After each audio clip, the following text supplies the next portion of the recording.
Hi everybody, welcome to another episode of On Air, and I'm joined today by Jason Baskaran, and Jason is the Sales Director at GetAccept.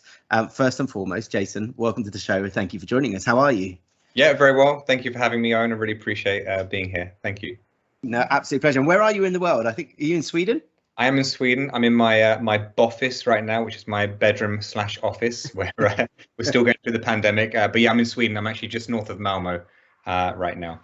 Very nice. So what's the state of the pandemic? Really quickly, we won't touch on that because we don't like to talk about it too much, but what's it like over there? Super quickly, being hit like the rest of the world, some restrictions, use common sense, and yeah, that's it basically. No more to it. Fair enough. Always the problem, common sense, right? Well, let's let's dive in. And Jason, today we're going to be talking about a topic which I think is actually really important and often one that gets missed or forgotten about, which is about account-based growth, growing an account once it's in the business, and how you do that, and the role that sort of authenticity and you and your relationships and the human relationship with people plays within that. So excited to get stuck into it. Before we do, though, as always, it's a theme on this show. 2 minutes. Who's Jason? Who would GetAccept?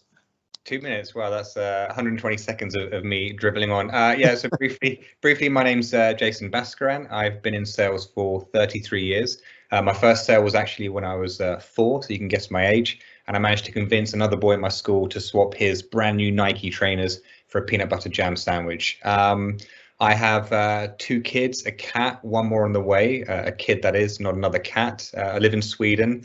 I'm Swedish legally now, British spiritually. I'm obsessed with sales, and yeah, that's it about me. I guess that's 45 seconds, but I think that's all you need to know. Fantastic. And what about GetAccept? Yeah, GetAccept. So GetAccept is a leader in the digital sales room space. So we help businesses to create an online environment whereby information can be shared, contracts can be presented, and deals can be closed quicker and more authentically in this digital time. If you want to check out more, you can find us on all the socials and of course on our website and LinkedIn, where we're very active. Nice. And we've talked just before we went live on this that you're a Wimbledon football fan. How many Wimbledon fans do you find in and around the Malmo area? I can't imagine it's many. We've actually got a supporters group called Swedons, is what they're called. Nice. It's an amazing wordplay. So we have a Swedons supporter group. We also have some in Norway as well. So we're everywhere, and bizarrely, I've been to the most far-flung places, and I've always managed to spot a Wimbledon fan wherever I am. So there's not many of us, but we're out and about. I love it. And my final point is, if you're listening to this on Spotify, I strongly recommend you get yourself on YouTube and watch this, or on the Air Marketing website, just simply because Jason's moustache is probably the best moustache I've seen in many a year. So make sure you check this out on video as well as audio. Jason, let's get into this. So I'm keen to just understand. Let's just start with a really sort of broad and easy starting point. We're looking at account growth, right? We're looking at let's just spell it out, I guess. You've won an account. Somebody within the business has won an account. They're coming in. They're going to spend an amount with you. It's a substantial amount. So we're not talking about a run of the mill account. We're talking about something that's taken some time to bring on board and a lot of effort, and no doubt, several months of sales process and nurturing and all the rest of it. Account lands. You're responsible for account growth. What are you thinking about? What's in your head at that point in time? Yeah, I mean, firstly, I need to uncover as a rep or as a responsible person, I need to figure out why have they come on board with our company, whatever product or solution we're selling. So to understand the fundamentals of what made them choose us, I think it's super important to kind of get that understanding in as soon as possible. But then to also kind of acknowledge, okay, well, how long did this process take? Was it a 2-year sales cycle? Was it a 6-month sales cycle? Was it a 2-week one? And they can be different. Depending on that may actually give you the insights in terms of how quick the business can move, or actually how deep that decision goes. If it took so long, actually, what was the reason for that? So I think it's really important that you can kind of understand the political, maybe even the behavioral space that you're working with. What kind of people are at play? Why did they choose you? Has your competition been sniffing around? Have you kicked someone out? Like, what is the state of play? I also think it's super important. I kind of call it 0 to 100. I'm kind of talking about speed here. If you get an account that's been landed, that's taken a lot of time, a lot of energy, you now need to get that payback. And especially the sales cycle's been long, you need to get that payback as quickly as possible. And the best way to get that is purely through growth. If you just maintain and flatline it, That's okay. I mean, that's nice for retention, but every business, and especially when you're in sales, you have a quota and you need to hit that. So the easiest way you're going to get that payback and you're going to get that growth is simply by selling to them. So I think it's super, super important that once you understand why they've got you in, how long the process has taken, and who the key stakeholders are, your job as quickly as possible should be to double those stakeholders as soon as you can. So if you've got 2 people, you want to get 4. If you have 4, you want to get 8, and you can do the maths. I recommend that to get some level of safety in an account, you need to get to around 25 people on average, just as a kind of base level. There's so many times that I've been at companies whereby we've got a really, really good brand name in. They're either spending a significant amount of money or kind of, as I call it, sofa change, like just stuff that just doesn't matter to them. That's also equally dangerous because you don't have much kind of mind share or wallet share, and therefore you're not that important. Yep. But so many times I've been handed over these accounts, which can be super varying in terms of level of spend. And the common factor is, oh yeah, we've got one champion and oh, this person bought us. It's really dangerous if a person buys you, you need the business to buy you. That's the place you want to get to. And a big strong thing I've been kind of preaching about for quite a while is you don't want a customer to love you. I get really worried when sales reps go, oh, the customer loves me. You can't have another account manager on there. They love me. And I think that's quite dangerous. They should respect you, and they should really want to use the product to be valuable to them in terms of what you're selling. So my recommendation is find out the landscape. Why did they bring you in? And then as quickly as possible, double the level of contacts, get to 25 as quickly as you can, and establish yourself as a name in the corridors or the virtual corridors where they can go, oh, that's Owen, he works at Air, or oh, that's Jason, he's a GetAccept, yeah, you can trust him. And to have that kind of native level of trust, you want to get to that as quickly as possible so that your future growth plans are not sabotaged because actually you're not that important, or actually it was just someone who got you in because they thought it was a fun piece of tech to use. Can I just drill in on this 25 thing? So in real terms, what does that mean? So let's say we've been through a sales process. I think I'm getting the sense we're talking about enterprise. We're talking about, fairly big deals here, because if you're selling into SME, they might only have 20 people. So getting to 25 is going to be pretty tough, right? But let's assume that there are plenty in, it's 1,000+ staff, it's big business, it's growing, all the rest of it. 25 people. What does that really mean? Are we talking about 25 LinkedIn connections? Are we talking about 25 people you've had a meeting with? And how do you get through that? Yeah, I mean, I think this is what an account manager should do. They should have 25 contacts. I mean, to take your business, for example, I looked at LinkedIn, you've got, I think, 72 or 74 employees. Having 25 may sound a lot, but even if you aim towards that and get 15 or 20 people that can say, oh, do you know what? I know this person at that company. That puts that company in a much more valuable, safe position, as opposed to them not being known and decisions we made, oh, well, I don't really know them. I think we use them. So whether it's a company with 72 or 74 employees, whether it's a company with 2,000 employees, you need to have some kind of gravitas. You need to have some kind of, ability to sit in an account, not just be known by 1 or 2 people. Having LinkedIn people is great, of course, to kind of connect on there, and they start to see the posts you make and the comments you make, and you're liking their colleagues' their posts they're putting on LinkedIn. Super, super important. That gets you visible. But to have an actual conversation, to have an actual good old-fashioned phone call, virtual meeting, physical meeting with particular people, that's what's important. I think it's also important to pick the right people. Don't pick people that are not matched with your product. Don't pick people that maybe don't have that much influence. Have a good spread and make sure you can get as high as possible so that, as I said, you are known. They know your product, they know who you are, and there's that level of trust. And here's the other thing, Owen. When you get an account, it's actually the most dangerous place to be with a customer, to kind of lure them and kind of sell to them and paint this wonderful utopia that you're going to bring to them. That's kind of easy as well as it is hard. It's kind of an easy job to do. But as soon as you've landed them, your threats are coming in. Your competition is knocking on the door, and they're ruthless. They just want to get in and they want to take your business away, and they want to sell even more to your customer. If you can absorb their time with value and with the right stakeholders, they're simply going to be too busy to take a phone call or a meeting or a conversation with your counterpart at your competition. And we've all had that sales objection where we're kind of trying to break into an account or trying to speak to someone. They go, I'm too busy, I can't give you the time. So our job is to actually make them too busy with value in terms of us helping their business where they can't give it to the competition. So it's a little bit strategic in terms of growth, but also kind of keeping that wall being built between them and any other competitor that can get in. Yeah, fascinating. I'm really interested. So your role at GetAccept is sales director. That's the title, at least, that I see on LinkedIn. Yeah, and yet we've chosen to talk about what you would deem to be retention-based sales, account management over new business, which I think is fascinating in itself, because I'm sure you'd agree that when we, a lot of people forget that customer success, account management, however you want to label it, is a sales role. It's a revenue generating role. And you went straight into, it's great to maintain an account, but we don't want that. We want growth within the account. Why do you think people forget that? Because I don't know if you feel the same. I certainly see a lot of account managers don't have a sales mindset. Oh, I don't know. There's a culture thing. I think, I don't know where it's in the mindset somewhere. I don't know where it came from or even why it's there, but I've had so many conversations in 20 years of sales, or 33 officially, but 20 years of professional paid sales, where people said, oh no, I don't want to be an account executive.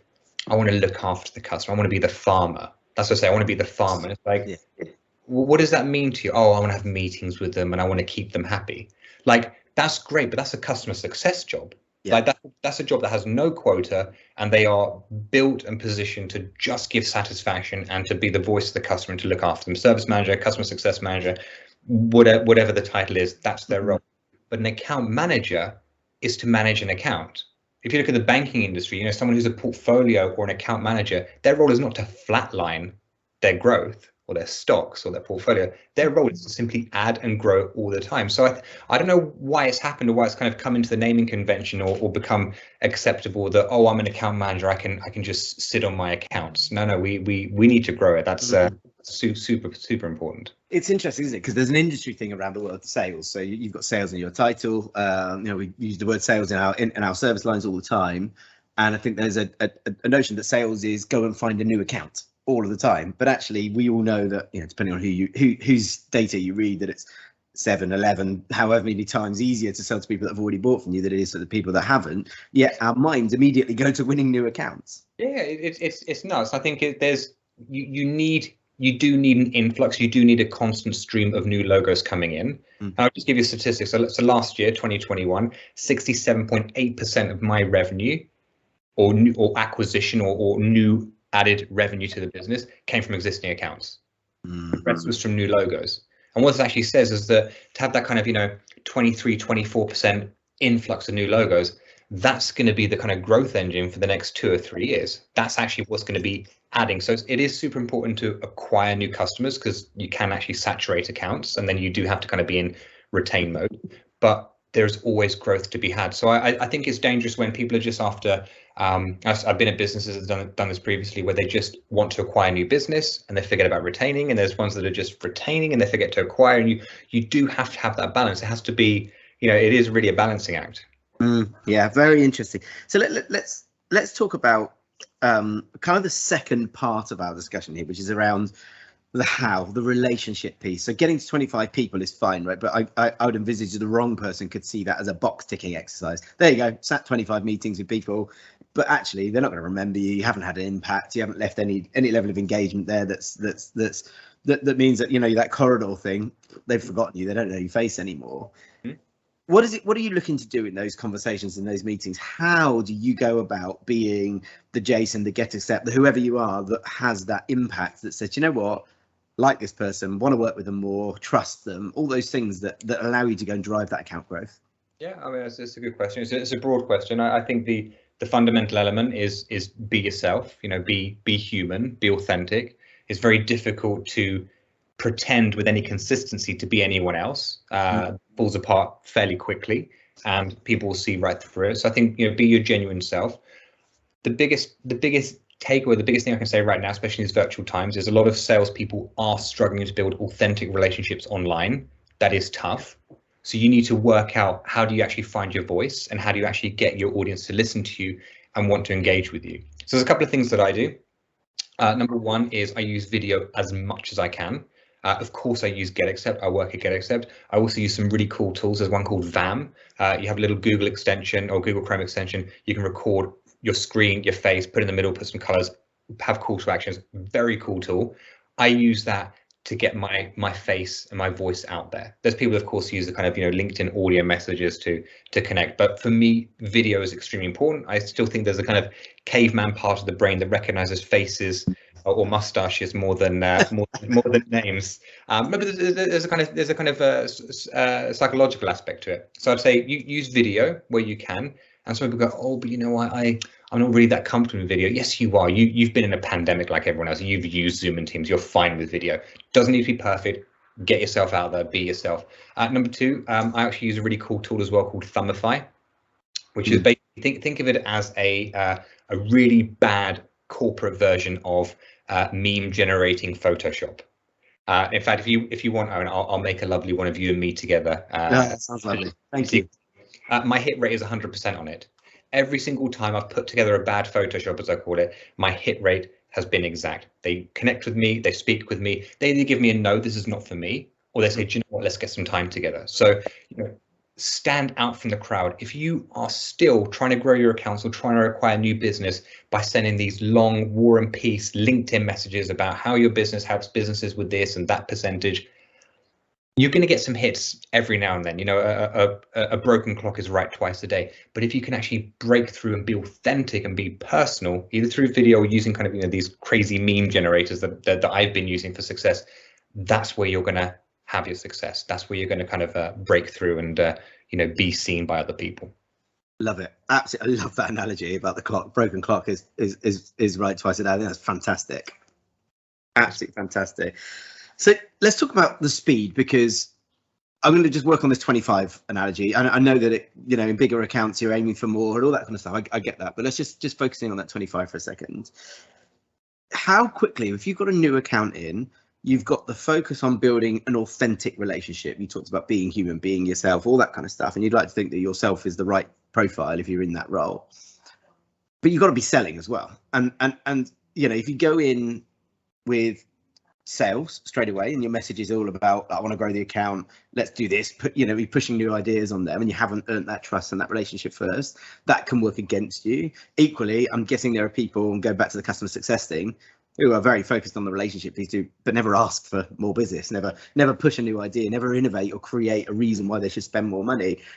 What are you thinking about when you think about the speed at which you're doing that, and when do you start to tip from softer relationship trust base into, actually, I've got to sell to these people and grow this account? Oh, it's kind of I don't know, maybe I'm strange, but it's kind of instant. I think it's important to build a relationship and have that level, but I think it's also important that my customers do know my intention. I'm Jason Baskaran. I'm actually responsible for your account. It's going to mean a couple of things. Number one, I need to look after you, make sure that you're extremely happy with us. Number two, do you know what? I want to grow you, and I'm going to grow you because I'm going to get to learn about your business, and you're going to tell me about what it is you're going through, why you've decided to come on board, and what you want to do for the next 3 to 5 years. But then, do you know what? I'm actually going to challenge you because I've got some best practice, and I really want to kind of inspire you where you can think, oh, that's interesting. That's my angle. And I've never heard someone go, oh no, do not even attempt that. I'm not going to. So they already know who I am. They know my agenda. They know that I want to learn and listen from them. And I even have my first meetings tend to be, I'm on listen only mode. You tell me everything that's going on, and you tell me, you know, what is the vision for your company. So I'm not going to name the company because it's extremely top secret. Met with them. I got handed this account. Got a couple of accounts. We've got more than 2, thankfully. In 2 weeks, I've had 5 meetings with them. The last meeting we had with them on Tuesday, I said, I need to know what your vision is. Do you have a strategy document? Do you have something you can share with us? They've now shared with us their company vision strategy for the next 3 to 5 years.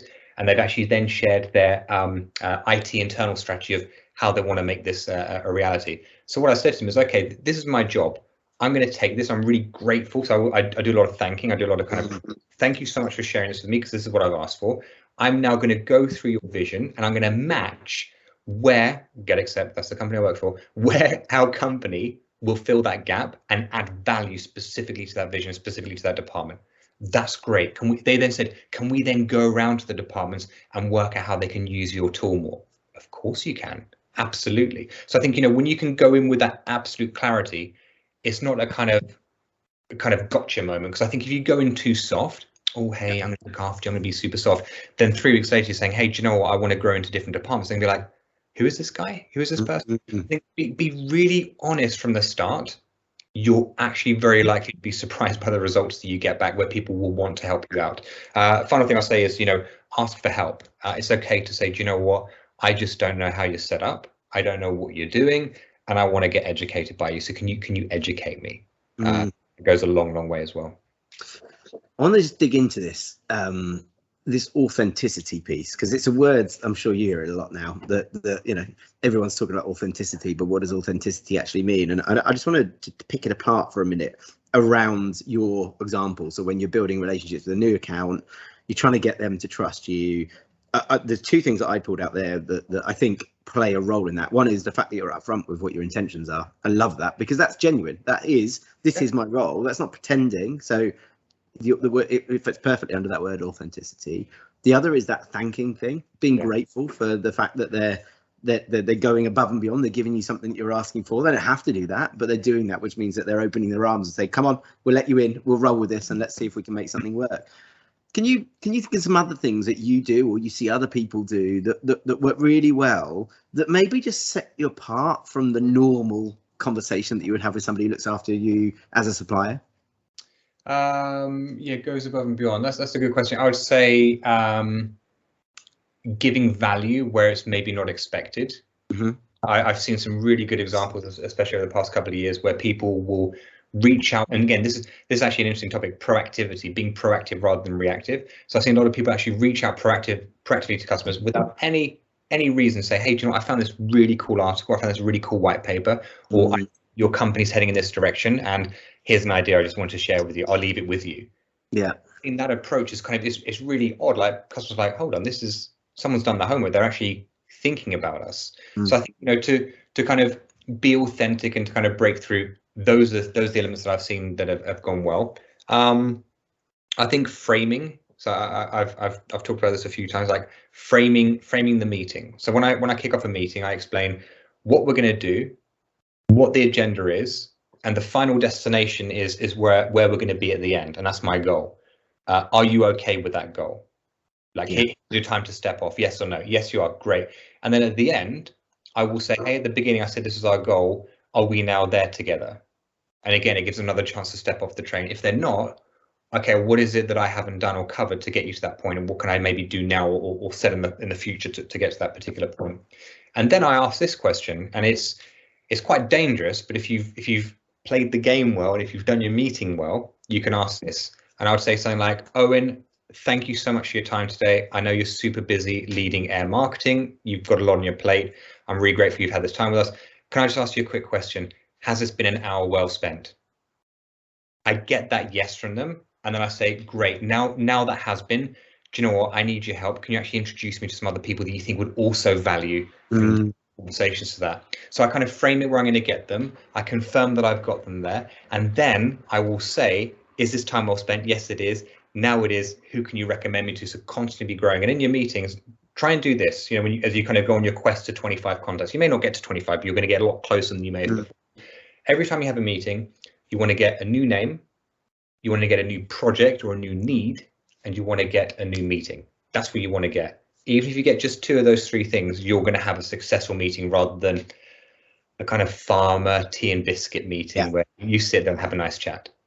Do you know what? I think this is fantastic, because what we're doing is our audience is hopefully getting some takeaways here. And I think there's a really strong reminder that account growth, account management, whatever you want to label it as, there's a theory behind it, just like new business. And I think people forget that you can't just dip in and have a nice conversation and it just flows. You have to go in with an intent. You have to go in with a structure, with a like you say, frame the meter. I think that's fantastic. There's one thing that you said actually that I should have picked up on.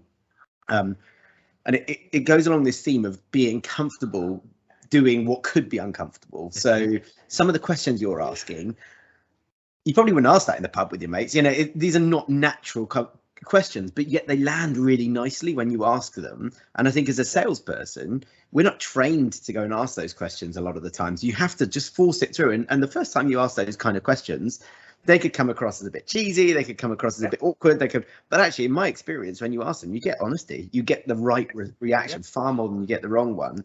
And I think that sits nicely alongside your point earlier around challenging people. You know, I am going to challenge you. I think you said it in these kind of words. I'm paraphrasing. I'm going to challenge you on your ideas because I know best practice. I am the expert. I want to take you on the journey to make sure you get the best out of this. That, again, is something that is uncomfortable. We don't like to challenge as human beings, yet the outcome can be exceptional off the back of that. So be keen to just explore those things. Could be massive. And like I had an incident actually the other week where there's every account has issues, every account has problems where something doesn't work, whether it's billing or faults, or could be a mixture of anything in between. And at that time, it's quite, how to say, it's quite regular for an account manager to go, do you know what, I'm not going to sell to them right now. I'm just going to make sure everything kind of blows away, and then I'll go and sell to them. I'd actually say that's actually a great time to sell to them. So I actually took this moment where we've actually got the CEO and a few in the technical team who are less than happy. We went straight to it. We said, here's how we're going to respond. This is what we're going to do. We're listening to you. We're going to fix it. Fine. On the other side, I got time with the sales director and I said, hey, we're firefighting over there, by the way. Some issues, you've probably heard about them. If you haven't, just to know we're taking care of them. But by the way, I actually want to show you some cool stuff that's coming up and just give you a bit of inspiration. They are time to find out more about how they can use it. So I'd say, like, just ask, so, you know, dare to be uncomfortable, like dare to lead your agenda. You know, you have a quota to do, like you have a budget over your head every single month, and your role is to close that. So you need to be, I don't want to say hustling or peddling, but you need to be developing your business constantly in every single conversation. Every single conversation, you need to move the business forward, even if it's just an inch, you need to do it. Love it. I use that word intent a lot. Like, you've got to do things with an intent behind it. Don't do it just because you feel it needs to be done, or, you know, I've got to sit my weekly call with my client. Go into that meeting with intent. What is your intent? What are you hoping to achieve?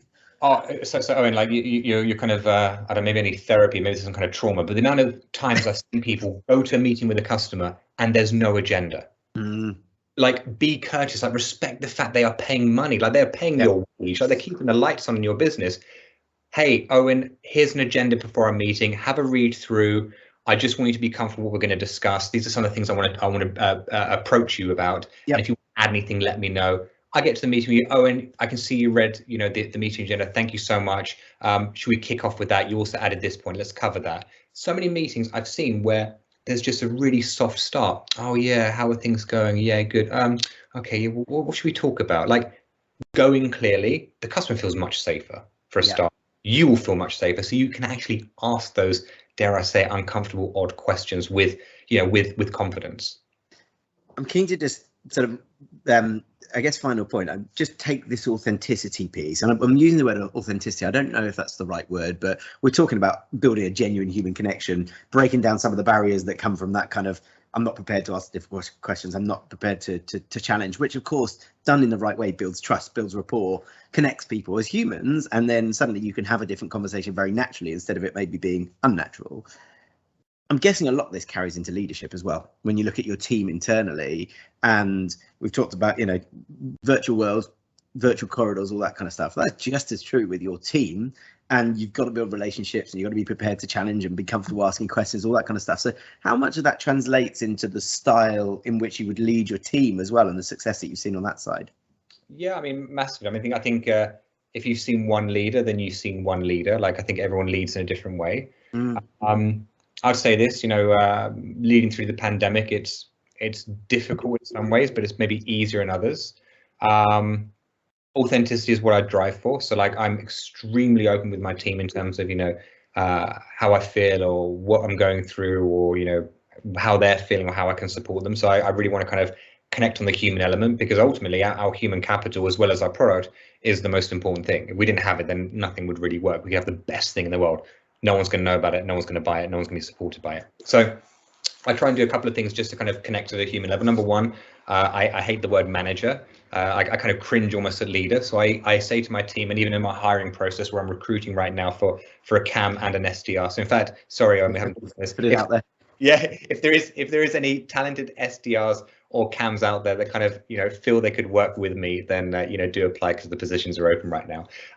But one of the things I say is that, you know, I'm rowing with you. You know, I have a quota too. Like, I am as hungry and as dedicated as you are. So let's do it together. So there's no oh, you know, leader in there kind of, you know, ivory tower. Not at all. I'm down. We're doing it together. But then also little things like, you know, I will call my team every day. I'll pick one or two people and I'll just ring them to see how they are, to have a conversation.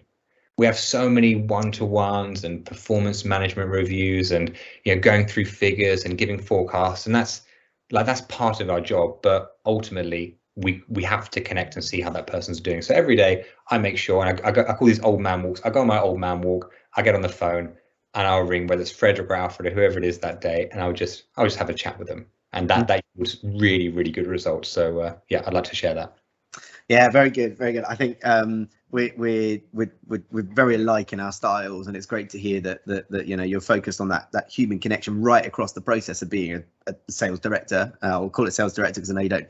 You're cringing at leader, and you don't want to be called a manager. So no, just sales guy. There you go. Sales guy. Well, and I love your old man walk analogy. I mean, given you've been in sales for 33 years or whatever it was, I think Exactly. you can qualify as an old man, even though my math tells me you're in your 30s. So I am.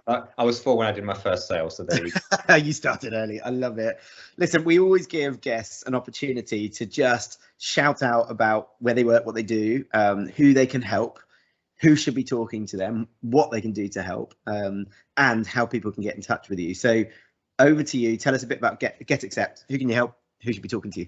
Absolutely. So GetAccept, as I said at the beginning, is the market leader when it comes to digital sales room. So if you are a business that is looking to close more deals, close bigger ones and close them faster, which I'm guessing is everyone listening to this, you need to check GetAccept out. It really does help you to be as authentic as you can in a digital way and to really stand out from the crowd. On top of that, our platform is fantastic, but our people are even better. And we really help businesses to get that step up, stop doing things the old-fashioned way, and to really give an authentic customer experience to their prospects and to their customers. And that's important for retention and growth. And if you want to find me on LinkedIn. I'm sure Owen's tagged me. I'm on LinkedIn. My username is I Love Sales, because guess what? I love sales, and that's my passion. So reach out if you are also looking to get into a fantastic company for an SDR or a CAM role. And I just want to say thank you so much for having me, Owen. It's been a pleasure. Love talking to you. No, absolutely loved having you on. Thank you so much for sharing your insights. I've learned a thing or two across this, and I'm sure our audience have as well. And I love the way you frame things. It's fantastic. It's really clear, easy to understand. I think our audience will have some things they can run with straight away and go and do a better job at what they're doing. So thank you, Jason, so much for joining us. Appreciate it, and hope to have you back on one day. I'll always be willing to come on, Owen. Thanks very much. Cool. Bye-bye.